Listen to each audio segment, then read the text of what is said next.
Alright, I'm going to take you guys through some static grass application on this side of the layout.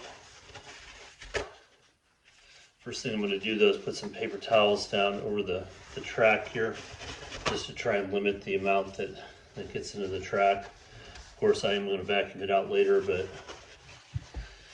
I'd rather cover this up as much as possible now than have to worry about cleaning up later. So we'll do our best to prepare for it. One of those things, like I mentioned before, you might skip this step, but it's going to make you spend time cleaning up that you don't need to. So the vacuum will be a lot quicker, and hopefully I can just kind of save whatever falls off onto the paper towels and save that for the next application. So I've got some of these cheapo blue shop towels that I use for plaster cloth around. Got the glue. So I'm going to go ahead and get a good coating of glue down over here. I'm just going to do one section at a time. So I'm going to do this section over here by the camera. Let's see if that's enough. Get it brushed on.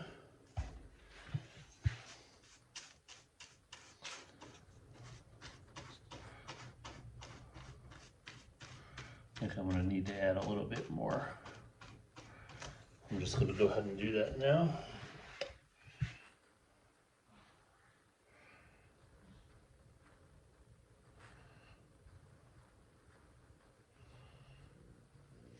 All right, let's see if that's going to be enough.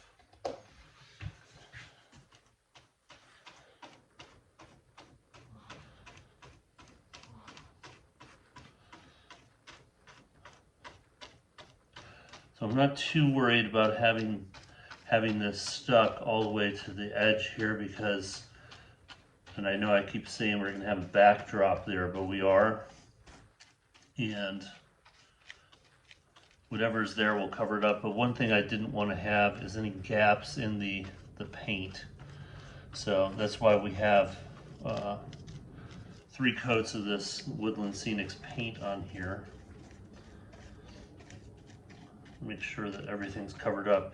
Obviously, when you have some grass or something like that, in most cases there are going to be some areas where the dirt shows through.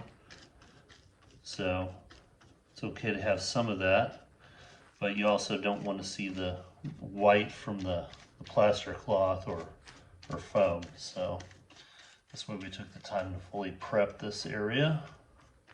So I did go ahead and file that down. I know I mentioned I was going to do that in another video. So that is filed down and ready to go, so we get a good contact there.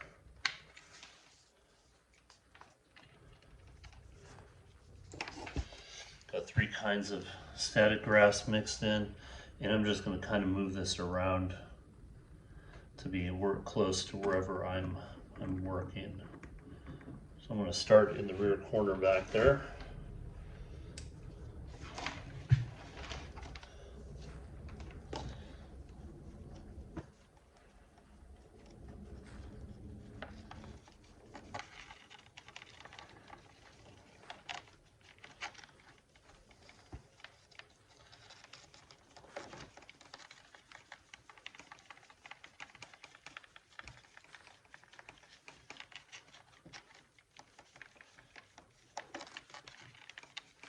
I have to say I'm pretty satisfied with how this is working.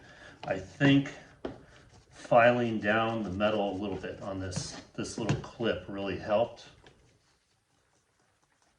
Oops, I'm out of the adhesive over here.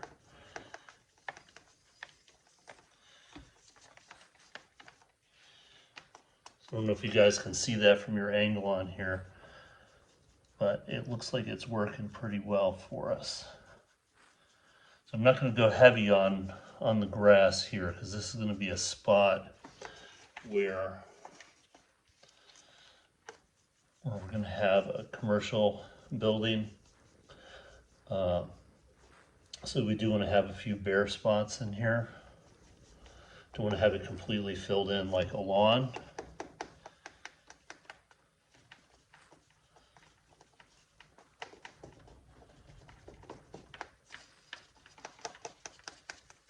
The next thing we're going to do is get some ballasting done on this end of the layout. One of the issues we had on the other end on these inclines that are supposed to be on a cliff face is that we had a hard time keeping the ballast up against the cork roadbed, and it kept falling off. So what we did is take some blue painter's tape and fold it over at the top so there's no adhesive there, and then attach a second piece of tape to help hold it in place securely, just to keep it up there so that after we've applied it, we can apply the glue and ballast. You want to kind of put your finger down on the inside of that so we can see, not there, inside the tape. Okay. And so they can see that there's a little space there. Don't pull it away. So David likes this applicator. He did a good job with this on the other side. So he's going to apply this, and then I'm going to do the actual clean up with a brush. I'm going to hold up our paintbrush over there that we're going to be using. Not the same one we were using for the glue. That's a brand new. So David, why don't you go ahead and show them how this works. Go ahead and pour some ballast in there. It's a neat little tool. I know a lot of people like to freehand it, but if you're new with ballast, it will usually get a pretty good amount in there the first time. You might have to go back and clean up a little bit, but it's a good way to at least get that preliminary pass done, and then you can clean it up with the brush in a small amount. Don't let it run out, son. Go ahead and fill it up. The main thing with this that we noticed the last time, don't let it run out. Obviously the hopper is tiny, and he made it about, I'd say about 18 inches, and we're filling up again. It'd be nice if the hopper was a little bigger, but you just can't let it get empty. Alright, keep coming around. So we're going to go ahead and do this whole top section here first. Don't run out. Good job. So this is a good kid-friendly activity when we're doing the actual gluing, and we're going to be using some rubbing alcohol. I'm not going to have him in the room here with me. All right, good job, son. Almost. We got a little more to go here. So you can see that does a pretty good job of getting. We'll just come in with a brush and clean that up. But you can see how our tape is kind of helping keep that from falling off. So I am going to add some more to the edge. One of the issues with this cork roadbed is we don't want it to be visible. That was one of the issues on the other side, trying to get enough ballast along the side there. So I'll go back with a spoon or pour it in by hand and get that in there. All right, good job, son. You can come out from there. As you can see, we're getting ready to secure the ballast here. So we're going to be using a mixture of Elmer's white glue, water, and dishwashing liquid. You see already on the left here, already have a few extra bottles set up because I don't want to be crawling in and out of this space, and that's the bottle we're using to applicate. It's about a 3-to-1 mixture of water and glue with, in the large bottles I put, I think 4 drops of dishwashing liquid, which is about 2 of the applicator bottle. And on the far side over there, I have some extra water, some rubbing alcohol. You see I have a little applicator. I'll just mix the alcohol in there with the water. So I'm probably going to do about a 3-to-1 on that and wet everything down. Just try and work in small sections. The one thing I have noticed, if you work too quickly, the ballast will move. So I got the ballast about as good as I'm going to get it until it is glued in place, and I'll have to go back and scrape everything off the track and the rails and so forth when we're done. But you want to get it as close as to what you want as possible before you glue it down, because it is kind of a pain to go back and clean up. But I think we're ready to get it glued down. We have all the ballast glued down now.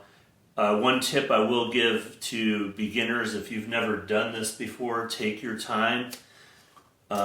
We use this to apply the water alcohol mixture and just work on a small section of track, apply that, This is a fairly stiff plastic bottle, so the glue mixture doesn't come out too quickly. You can tell right away when you're applying the glue mixture if you've prepared the ballast correctly. It should not sit on the surface. So the reason for both the rubbing alcohol and the soap is to release the surface tension of the water and help it spread out evenly in the ballast. So if you're applying the glue mixture and you're having pooling problems, assuming you're not applying it too heavily, that means you haven't properly wet the area you're working on.